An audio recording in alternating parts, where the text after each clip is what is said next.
మనుగడ కోసం ఉక్రెయిన్ తీవ్రంగా పోరాడుతోంది. నగరాలకు నగరాలు శిథిలమవుతున్నాయి.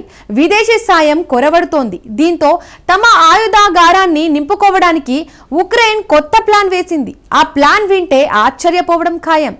ఎందుకంటే ఇప్పుడు కాసుల కోసం ఆ దేశం అశ్లీలతను చట్టబద్ధం చేయాలని ప్రయత్నిస్తోంది. పోర్నోగ్రఫీ ద్వారా లక్షల డాలర్ల ఆదాయపు పన్ను ఆ దేశానికి రానుంది. ఇప్పుడు ఉక్రెయిన్కు అనధికారిక రక్షణ భాగస్వామిగా ఓ డిజిటల్ ప్లాట్ఫామ్ నిలిచింది. పోర్నోగ్రఫీ నెలవారీ సభ్యత్వాలతో ఉక్రెయిన్లు పెద్ద ఎత్తున సంపాదిస్తున్నారు. పోర్నోగ్రఫీ లీగలైజ్ చేయడం ద్వారా కొత్త ధోరణిగా మారుతోందా?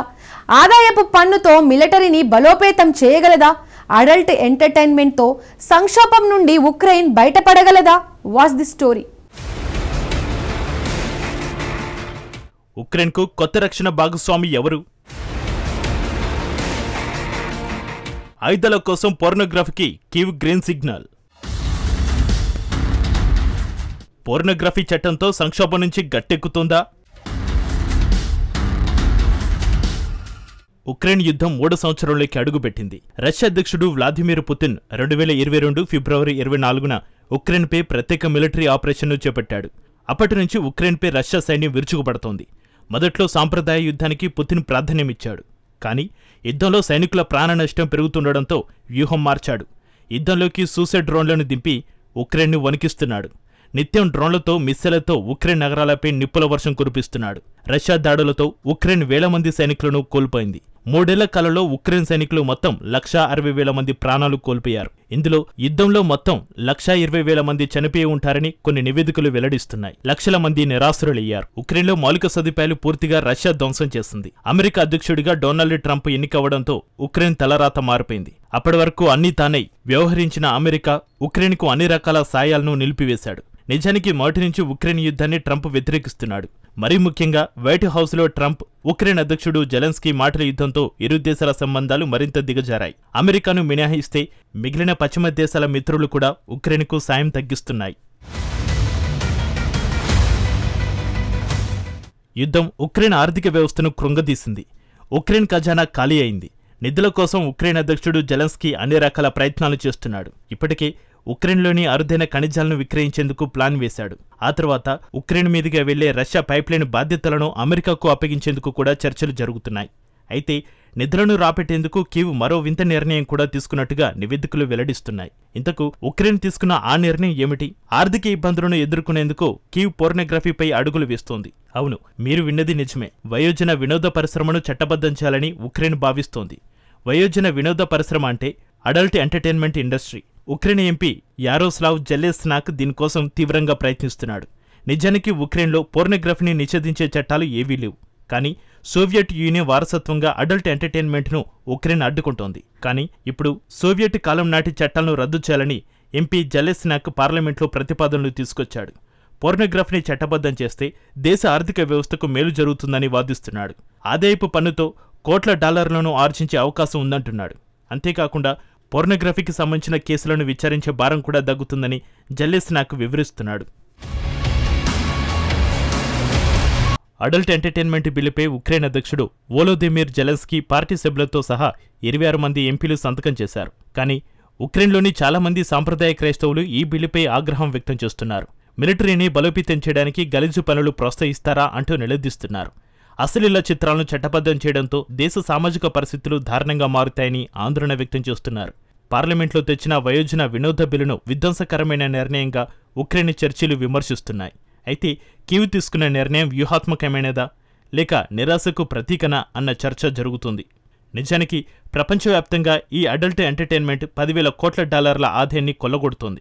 మన కరెన్సీలో చెప్పాలంటే 8,53,000 కోట్ల రూపాయలను వయోజన వినోద పరిశ్రమ రాబట్టుకుంటోంది. ప్రత్యేకించి ఈ రంగంలో ఇటీవల కాలంలో ఓన్లీ ఫ్యాన్స్ అనే సంస్థ తెగ ఆర్జిస్తోంది. ఈ డిజిటల్ ప్లాట్ఫామ్ ఒక్కటే ఏటా 51,000 కోట్ల రూపాయలు దండుకుంటోంది. ఓన్లీ ఫ్యాన్సే ఇప్పుడు ఉక్రెయిన్ పాలిట అభయహస్తంగా మారింది. ఉక్రెయిన్లు ఓన్లీ ఫ్యాన్స్లో ఏటా 1,000 కోట్ల రూపాయలను ఆర్జిస్తున్నారు. ఓన్లీ ఫ్యాన్స్ ప్లాట్ఫామ్లో 4,400 మంది అడల్ట్ ఎంటర్టైన్మెంట్ వీడియోలను చేస్తున్నారు. ఇందులో కేవలం 10% మంది నుంచి మాత్రమే ఆదాయ పన్ను వసూలైంది. మరి మిగతా వాళ్ళు ఎందుకు పన్ను చెల్లించడం లేదు అంటే ఉక్రెయిన్లో ఆదాయ పన్నుకు పరిమితి ఉంది. $70 లక్షల ఆదాయం మించితేనే ఆదాయ పన్ను చెల్లించాల్సి ఉంటుంది. పైగా చాలామంది సీక్రెట్గా ఈ వీడియోలను చేసుకుంటున్నారు.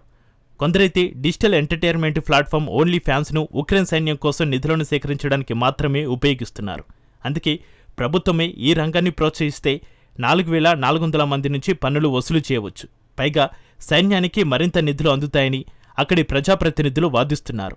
యుద్ధం కారణంగా చాలామందికి ఉపాధి లేకుండా పోయింది. అడల్ట్ ఎంటర్టైన్మెంట్తో కొందరికైనా మేలు జరుగుతుందని, దేశానికి ఆదాయం వస్తుంది అంటున్నారు. అశ్లీల చిత్రాలను చట్టబద్ధం చేయడంతో ఇన్కమ్ ట్యాక్స్ $1,20 లక్షల చేరుతుందని అంచనా వేస్తున్నారు. ఈ నిధులతో ఉక్రెయిన్కు అవసరమైన డ్రోన్లు, మందుగుండు, ఇతర ఆయుధాలను కొనుగోలు చేయడానికి వెచ్చించవచ్చన్నది ఉక్రెయిన్ల ఆలోచన. కానీ ఇక్కడే ఓ సందేహం తెరపైకి వస్తోంది. అశ్లీల చిత్రాలను చట్టబద్ధం చేయడం, పోర్నోగ్రఫీని ప్రోత్సహించడంతో ఆర్థిక సంక్షోభం నుంచి ఉక్రెయిన్ గట్టెక్కుతుందా అన్నదే ఆ సందేహం. నిజానికి ఉక్రెయిన్ ఆర్థిక సంక్షోభాన్ని పోడ్చడం అంత సులువు కాదు. పన్ను వస్తువులతో పెద్దగా ఒరిగేదీ లేదు. ఎందుకంటే కీవ్ ఎక్కువగా విదేశీ సాయంపైనే ఆధారపడింది. లక్షల డాలర్లు కల్లోలిత ఉక్రెయిన్కు ఏ మూలకు సరిపోవు. $1,000 కోట్ల నిధులు ఆ దేశానికి అవసరం. ఇందులో ఎక్కువగా అగ్రదేశం అమెరికాని ఇప్పటివరకు సాయం చేసింది. అమెరికా చేసిన మొత్తం సాయం $12,800 కోట్ల. ఆ తర్వాత ఎక్కువగా నిధులు ఇచ్చిన రెండో దేశం బ్రిటన్. ఈ దేశం $2,930 కోట్ల సాయాన్ని కీవ్కు అందించింది.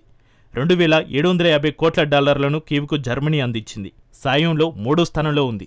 నార్వే $1,610 కోట్ల, నెదర్లాండ్స్ $1,170 కోట్లు, స్వీడన్ 1,009 కోట్లు, ఫ్రాన్స్ 800 కోట్లు, ఇటలీ $240 కోట్ల సాయాన్ని ఉక్రెయిన్కు అందించాయి. ఇక ఉచితంగా ఇచ్చిన ఆయుధాల గురించి ప్రత్యేకంగా చెప్పాల్సిన అవసరమే లేదు. అశ్లీల చిత్రాలకు పన్ను వసూలతో వచ్చే ఆదాయం పెరుగుతున్న యుద్ధ ఖర్చులకు ఏమాత్రం సరిపోదు. కానీ ఇప్పుడు ఉక్రెయిన్కు సాయం అందించడానికి మిత్రదేశాలు కూడా ముందుకు రావడం లేదు. నిధుల కోసం కీవ్ తీవ్ర ప్రయత్నాలు చేస్తుంది. తమ ముందున్న అన్ని అవకాశాలను పరిశీలిస్తోంది. అందులో అడల్ట్ ఎంటర్టైన్మెంట్ రంగం కూడా ఒకటి.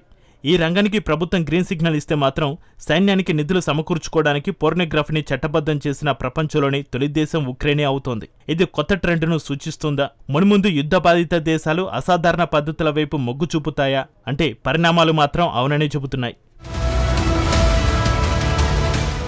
ఇప్పటికే క్రిప్టో విరాళాలు, క్రౌడ్ సోర్స్డ్ డ్రోన్లను కొనుగోలు చేయడానికి చాలా దేశాలు వాడుకున్నాయి. ఇప్పుడు యుద్ధానికి అవసరమైన ఆయుధాలను కొనుగోలు చేయడానికి ఓన్లీ ఫ్యాన్స్ను వాడుకునేందుకు ఉక్రెయిన్లు సిద్ధమవుతున్నారు.